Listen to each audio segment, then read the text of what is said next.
नमस्कार, जय हिंद।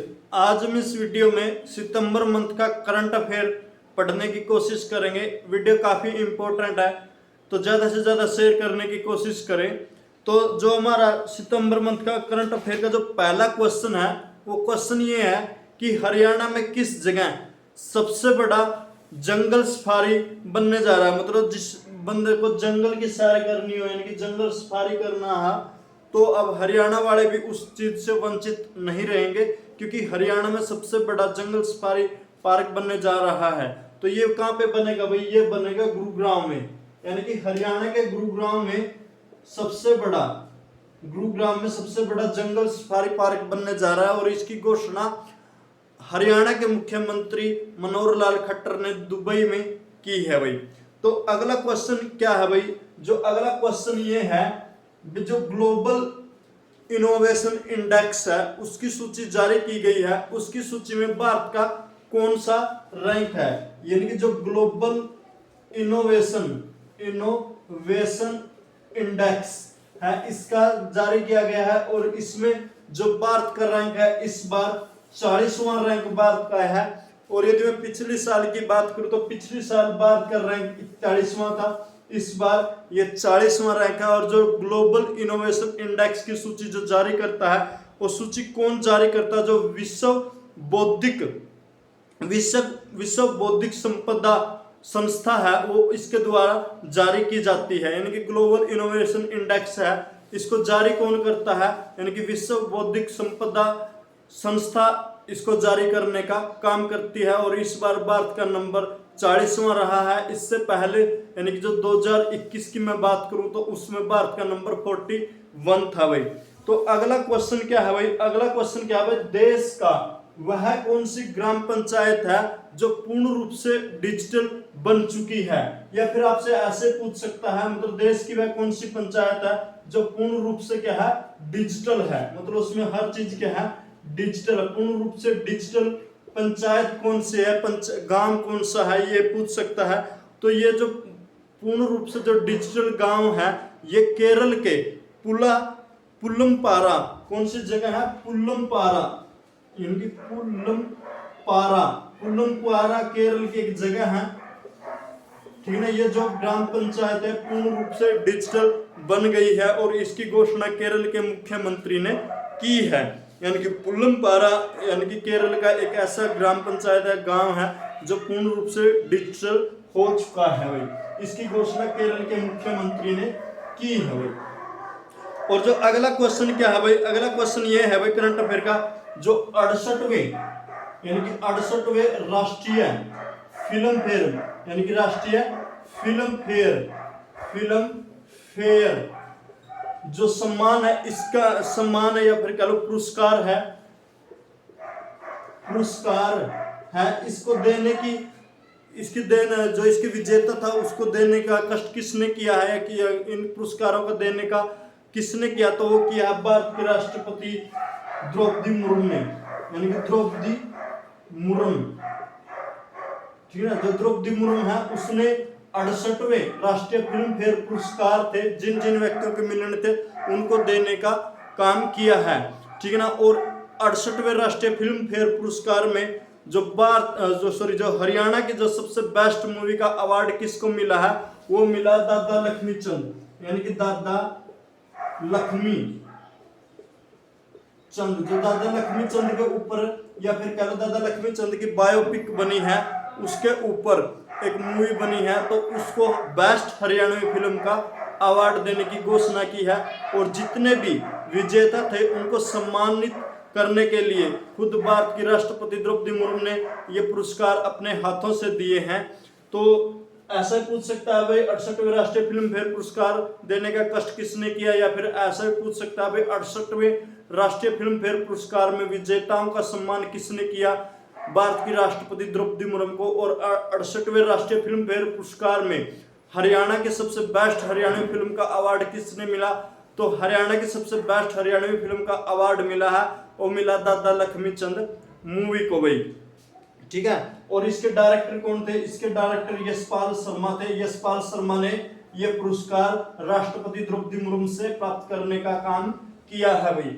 तो अगला क्वेश्चन कौन सा है भाई, अगला क्वेश्चन क्या है, विश्व की जो फर्स्ट सीएनजी टनल, विश्व की जो फर्स्ट सीएनजी टनल है, टनल कह लो या टर्मिनल कह लो, इसका उद्घाटन कहां पे किया गया है?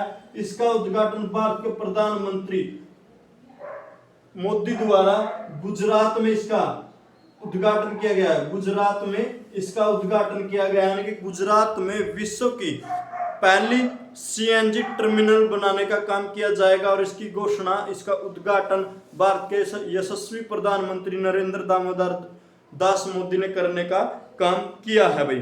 तो अगला क्वेश्चन क्या है भाई, जो भारत के नए अटॉर्नी जनरल किसको नियुक्त किया गया है भाई? जो भारत के नए अटॉर्नी जनरल है वो आर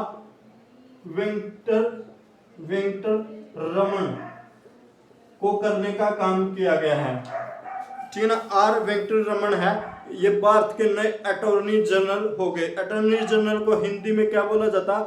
महाअधिवक्ता बोला जाता है, या फिर ऐसे पूछ सकता है भारत के नए महाअधिवक्ता किसको नियुक्त किया गया है? आर वेंकटर रमन को भारत का नया अधिवक्ता नियुक्त किया गया है। अधिवक्ता होता क्या है? मतलब जैसे सुप्रीम कोर्ट में कोई केस आता तो उस केस में यदि केंद्र सरकार का कोई इन्वॉल्वमेंट है तो केंद्र सरकार की तरफ से जो केस लड़ता है, या फिर कह लो साफ साफ शब्दों में केंद्र सरकार का जो वकील होगा वो कौन होगा? महाअधिवक्ता होगा या फिर अटॉर्नी जनरल होगा। वो किसको नियुक्त किया गया है? वो आर वेंकटर रमन को नियुक्त किया गया है भाई, ठीक है ना। तो इनकी नियुक्ति हाल फिलहाल में ही हुई है। और सबसे जो मोस्ट इंपोर्टेंट क्वेश्चन है वो ये है कि भारत के नए सीडीएस किसको नियुक्त किया गया है? भारत के जो नए सीडीएस हैं इन्हें किसको नियुक्त किया है, यानी कि चीफ ऑफ डिफेंस स्टाफ किसको नियुक्त किया गया है? वो किया गया अनिल चौधरी को, अनिल चौहान को ये नियुक्त किया गया भाई। अनिल चौहान को भारत का नया सीडीएस नियुक्त किया गया है। और ये भी कहां से बिलोंग करते हैं? ये भी उत्तराखंड, यानी कि उत्तराखंड से बिलोंग करते हैं। और जो भारत के पहले सीडीएस थे विपिन रावत, ये भी कहां से बिलोंग करते थे? उत्तराखंड से बिलोंग करते थे। मतलब ये मात्र एक सहयोगी लगा लो कि जो भारत के पहले सीडीएस थे विपिन रावत वो भी उत्तराखंड से थे, और दूसरे जो अभी सीडीएस बने हैं अनिल चौहान, ये भी कहां से हैं? ये भी उत्तराखंड से है और रिटायर आर्मी से रिटायर हो चुके थे, फिर भी इनको सीडीएस नियुक्त किया गया है भाई, ठीक है। इसके बाद जो क्वेश्चन है वो है अभी हाल फिलहाल में दादा साहेब फाल्के पुरस्कारों की घोषणा हुई है, पुरस्कार की घोषणा हुई है। तो इस साल का जो दादा साहेब फाल्के पुरस्कार 2022 है, ये किसको देने का काम किया जाएगा या किसको मिलेगा? ये मिलेगा आशा पारेख को, आशा पारेख को ये सम्मान मिलने जा रहा है। यानी कि दादा साहेब फाल्के पुरस्कार 2022 किसको मिलेगा? आशा पारेख को मिलेगा। और भारत के नए सीडीएस कौन बनेंगे? अनिल चौहान बनेंगे। और ये कहां से संबंध रखते हैं? इनका संबंध उत्तराखंड से है। और जो भारत के नए अटॉर्नी जनरल कौन बनेंगे? आर वेंकटर रमन भारत के नए अटॉर्नी जनरल बनेंगे। और उसके बाद जो सितंबर महीने का करंट अफेयर का क्वेश्चन है वो ये है कि हाल फिलहाल में 36वें राष्ट्रीय खेल इनका आयोजन कहां पे होने जा रहा है? जो 36वें राष्ट्रीय खेलों का जो आयोजन है, ठीक है, इनका आयोजन है ये भी कहां पे होगा? गुजरात में होगा। कहां पे होगा भाई? इनका आयोजन भी गुजरात में होगा भाई। और इनका जो उद्घाटन है, इन खेलों का जो उद्घाटन है कहां पे किया गया है? इनका उद्घाटन नरेंद्र मोदी स्टेडियम, जो अहमदाबाद में नरेंद्र मोदी स्टेडियम है, उसमें इन खेलों का उद्घाटन किया गया। वो ऐसा भी पूछ सकता है भाई 36वें राष्ट्रीय खेल 2022 कहां पे आयोजित हुए? गुजरात में हुए। और इनका उद्घाटन किस स्टेडियम में किया गया? इनका उद्घाटन नरेंद्र मोदी स्टेडियम में इनका उद्घाटन किया गया। और ये इवेंट गुजरात के अहमदाबाद, सूरत, गांधीनगर में इनका क्या किया जाएगा? आयोजन किया जाएगा भाई। और अगला क्वेश्चन क्या है भाई? अगला क्वेश्चन ये है, हाल फिलहाल में दूसरी वंदे भारत एक्सप्रेस ट्रेन को भी हरी झंडी दे दी गई है। यानी कि जो 2.0 वंदे भारत एक्सप्रेस कहाँ से कहाँ के बीच में चलेगी, ये चलेगी गांधीनगर